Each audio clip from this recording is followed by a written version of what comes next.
What's going on, guys? Dave here underneath the 1966 Plymouth Fury. This will apply to any car or any kind of vehicle that you're thinking you have an exhaust leak. I'm going to show you how you can find it quickly. Not only will it sound, you'll be able to hear it from outside the car when the engine's running. You'll hear maybe it'll almost sound like a ticking sound, but it's actually the puffing of exhaust coming out of whatever hole or leak is in your system. But to really quickly find it, if you've already driven the car, 500 miles or so, just look for soot. See that soot right there, that joint? That's obviously where the leak is coming from. So, Permatex makes a really good exhaust leak. It depends on how bad yours is. If you need to get a better clamp or a better system to join your two pipes together, that's of course something you'll have to investigate on your own. But if all you need is to seal it properly, usually you have to clean off the area in question. Clean it with a wire brush, maybe with some contact cleaner. Clean all the soot and dirt and rust and anything around it. Make sure you clean it all thoroughly. So you'll need some sort of brake cleaner or contact cleaner. I'll put links down below where you can get that, but you can get it at pretty much any auto parts store or big box store. You'll also need a nice wire brush, something with really sturdy bristles like this. And you need to clean off any contamination at the joint in question.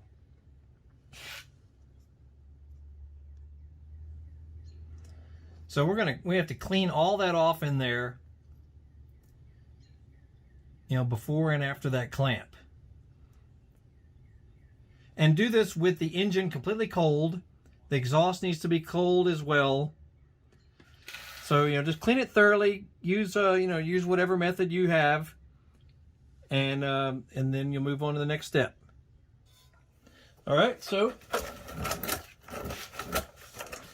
just get your wire brush.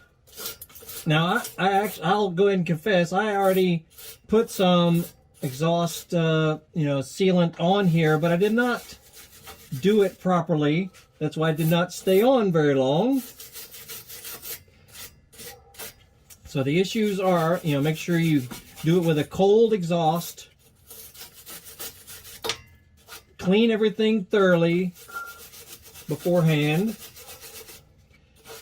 And once you get it completely cleaned off on all sides, all the way around, get you, some rubber gloves or mechanics gloves.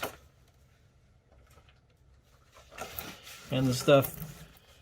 This is a common one right here. You can get this at pretty much any auto parts store. Muffler and tailpipe putty is one. There's a couple others out there. I think they all work fairly the same. But the issues are if you don't follow the directions properly, and if you don't, clean it properly, prepare the surface properly and all that. And once you do that, put the putty on. You can use like a little knife or just use your fingers. The secrets to making it perform properly. See, this comes in like a little sack, and the stuff is inside there. There's some others out there that it comes out of a tube. But when you take it off, you can put it on your finger or a knife or something and just wipe it all around the suspected leak area. Cover it thoroughly. Now, after you cover the suspected area thoroughly and you're satisfied with that, go ahead and crank up the car, let it run for just a few minutes till it starts to warm up. Then it'll start to cure, but it'll also expose any quick leaks that you can cover up quickly. So while the car is warming up, this won't be hot yet. Take some more of the putty and cover the holes that you see have exposed themselves. Okay? And you might have to do it a couple times, before it's completely sealed up. And, this is somewhat of a temporary fix. You might ought to You know, get your exhaust examined thoroughly by a professional. They could probably weld up the holes that you're noticing, but this is a good temporary fix that'll get you, get you by until then. Now, like I said, there's others out there, other brands out there, but I've had success with the Permatex on my old Chevy truck. I'll put a link down below where you can watch that video. But, you know, as long as you prepare the surface properly, clean it properly, and, you know, put it on nice and thorough, and then crank the car for a few minutes, let it warm up and cure quickly, then you have to let the car sit, basically, for at least 24 hours before you drive it. If you don't do those things, it will not work properly. And those are just some tips I wanted to give you guys. Once again, this is a 1966 Plymouth Fury 3 we've been working on for quite a while. If you've been watching our videos, you know what we've been doing to this car, but we'll put a playlist link at the end of this video that'll send you to all the videos about this car, things we've done, fixes, and hacks and whatnot.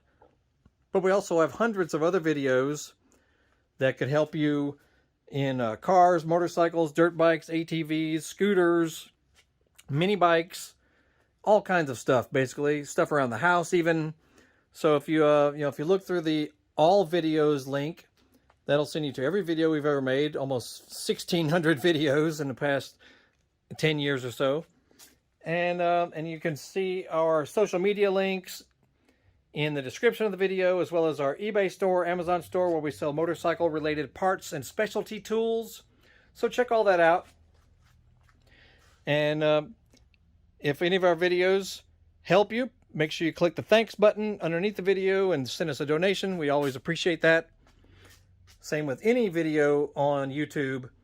You know, if any other channel helps you, make sure you throw them a little bone, because we may not be doing motion picture quality videos, but we try to help you, and we take the time to do it, and so do other channels all over YouTube. So help us help you. You'll have a great day. We'll see you all later.